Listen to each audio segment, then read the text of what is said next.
एक रोटी होगी तो 4 हिस्से करके खाएंगे। सूबों और विफाक को मिलकर चलना है। मुल्क की तरक्की के लिए कांटों से गुजरना होगा। कोई जादू टोना काम नहीं करेगा। वज़ीर-ए-आज़म शहबाज शरीफ का SIFC इजलास में खिताब। कहा, आए मिलकर एक कौम बने। एटमी ताकत की तरह मुआशी ताकत बनना है। SIFC की कामयाबियों ने नाक़दीन का मुंह बंद कर दिया। वज़ीर-ए-आज़म ने वाज़ेह किया, गैर मुल्की सरमायाकारी की राह में रुकावट बर्दाश्त नहीं। काम करने वाला सर का ताज, सुस्ती करने वाला हमारी टीम का हिस्सा नहीं होगा। अस्करी क़यादत ने सरमायाकारी के फ़रोग़ में किरदार अदा किया। हैरानी और खुशी भी हुई कि दोस्त मुल्कों ने SIFC पर एतमाद का इज़हार किया। सऊदी अरब हर तरह से पाकिस्तान की मदद के लिए तैयार है। इजलास में army chief general Asim Munir ने खुसूसी शिरकत की। वज़ीर आला खैबर पख्तूनख्वा अली अमीन गंडापुर समेत चारों वज़ीर आला, वफाकी वज़रा और चारों चीफ सेक्रेटरीज भी शरीक थे।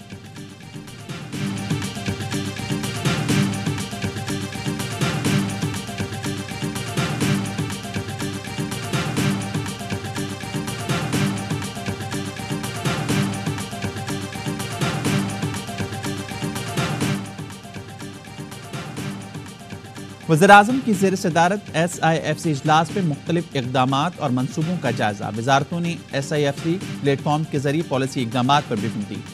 मुस्तक़बिल में तय अहदाफ को पूरा करने के मनसूबे पेश किए गए। एपेक्स कमेटी ने अब तक की मजमूई पेशरफ पर इत्मीनान का इज़हार किया। इजलास का ऐलामिया जारी। तयशुदा अहदाफ के हसूल में वज़ारतों, सूबाई हुकूमतों के किरदार को सराहा गया। कमेटी ने दोस्त ममालिक के साथ इक़्तिसादी ताउन पर पेशरफ का भी जायजा लिया।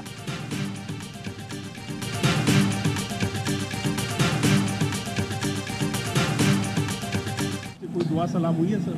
हाँ जी बिल्कुल हुई है, 2 बार हुई है। जब मुझे वैसे ही मौका मिल रहा है बात करने का उस चीज़ का, तो मेरे ख्याल है मुझे ऐसी जगह पे बात करने की जरूरत नहीं है उनसे कि जो मौका भी ना हो और माहौल भी ना हो। इमरान खान साहब ने हमेशा बड़ा क्लियर किया है, बार बार कहा कि मैं पाकिस्तान के लिए मुज़ाकरात करने को तैयार हूँ। आर्मी चीफ से 2 बार बात हुई। जो बात करनी है वो माहौल नहीं था। वज़ीर आला KP अली अमीन गंडापुर की SIFC इजलास के बाद मीडिया से गुफ्तगू। कहा, मुज़ाकरात के लिए माहौल बनेगा तो बातचीत भी होगी। इजलास का अहवाल बताते हुए कहा, विफाक से दरख्वास्त की है कि जमशुदा अजला पर मजीद टैक्स ना लगाया जाए। सूबे के फंड्स फौरी अदा करें।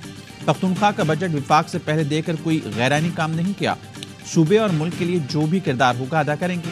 विफाकी वज़ीर इत्तलात अता तारड़ ने कहा, SIFC इजलास से इत्तेहाद के पैगाम किया। भाई गंडापुर ने भी ताउन की यकीन दहानी कराई। इजलास में 6 घंटे बराबरी बैठे थे। गपशप हुई। उन्होंने अपने सूबे से मुतल्लिक बात की। सियासी लोग हैं, बातचीत रहनी चाहिए।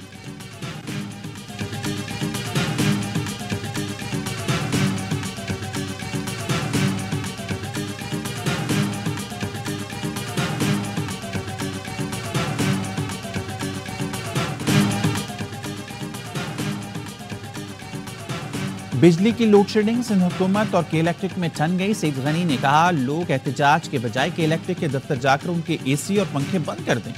के इलेक्ट्रिक बिल देने वालों को बिजली दे, जो बिल नहीं देता उनकी बिजली काटे। के इलेक्ट्रिक की वाजबात न मिलने पर बिजली बंद करने की धमकी। तर्जुमान ने कहा, सिंध हुकूमत ने अरबों रुपए अदा करने हैं। मकतूब भेजने के बावजूद जनवरी से अदायगियां नहीं की गई। अदायगी नहीं हुई तो नेटवर्क बैठ सकता है। बिजली की बंदिश तवील हो सकती है।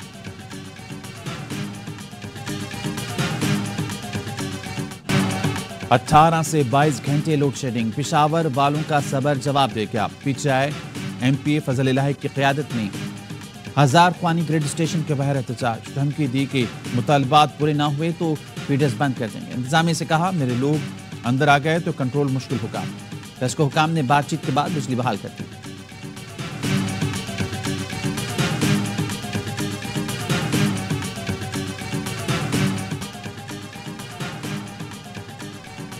बानी PTI को जल्द जेल से बाहर नहीं देखा। पार्लिमानी सिस्टम में अगर मुज़ाकरात से इनकारी हों तो फिर आप सिस्टम के लिए खतरा हैं।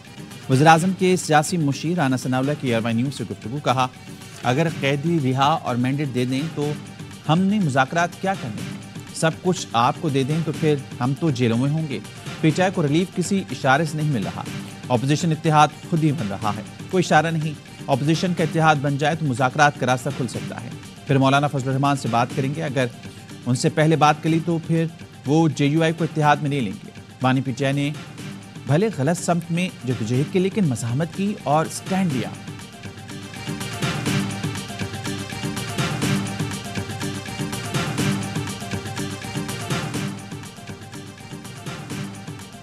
इंसदादे स्मगलिंग में आर्म फोर्सेस की कारकर्दगी से मुतालिक इजलास वज़ीर-ए-आज़म की ज़ेर सदारत इजलास में आर्मी चीफ, वफाकी वज़रा, वज़ीर आला और दीगर हुकाम की शिरकत। वज़ीर-ए-आज़म ने स्मगलिंग की रोकथाम के लिए कानून नाफिज करने वाले इदारों के किरदार को सराहा। शहबाज शरीफ ने कहा, मुल्क की तारीख में पहली बार स्मगलिंग में खातिर खा कमी आई है। स्मगलिंग के खिलाफ जंग में कई अहलकारों ने जाम शहादत नोश किया। पूरी कौम इन शहदा को सलाम पेश करती है। आपकी कोशिशों से मुल्क के खजाने को अरबों रुपए का फायदा हो रहा है।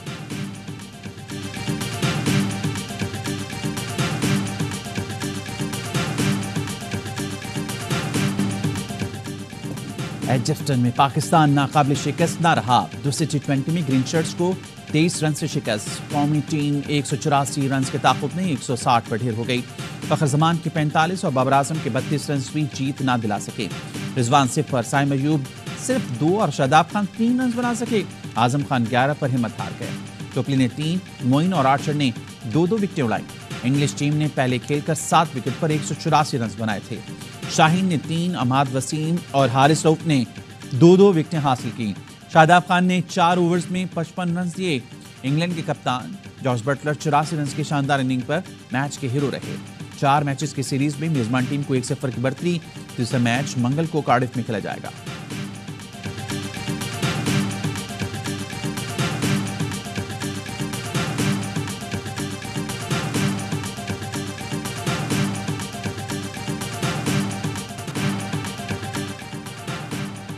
मुल्क के मुख्तलिफ शहरों में क़यामत खेज गर्मी। सिंध के कई शहरों में पारा 50 को छू गया। दादू और लाड़काना में दर्जा हरारत 49 डिग्री सेंटीग्रेड रिकॉर्ड। चोलिस्तान में सूरज आग बरसा रहा है। तालाब सूख गए। शदीद गर्मी और प्यास से जानवर मरने लगे। एक चरवाहे की 80 बकरियां प्यास से मर गईं। हुकूमत से पानी के टैंकर भेजने की अपील। हैदराबाद की ठंडी सड़क पर ठंड बाकी, शहर झुलसता रहा। कराची में हब्स में शहरियों का बुरा हाल कर दिया। तिब्बी माहिरीन का कहना है शहरी पानी और वाफिर मिकदार में इस्तेमाल करें और बिला जरूरत घर से बाहर ना निकलें।